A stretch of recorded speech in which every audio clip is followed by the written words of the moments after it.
Is it really surprising that the most powerful man in the world should be a figure of controversy?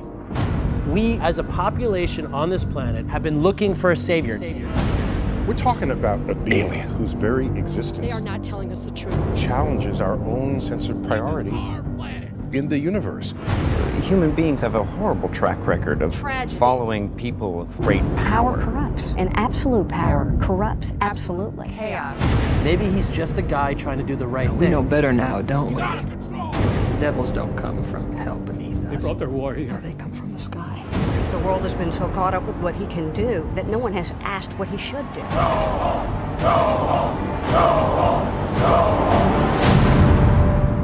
That's how it starts.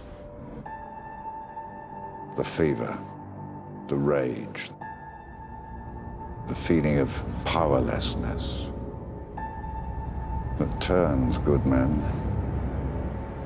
cruel.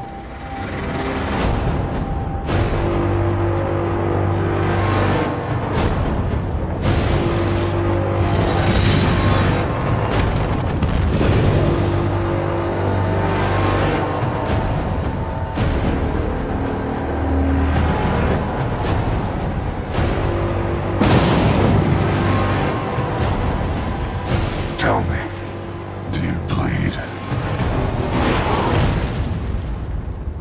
You will.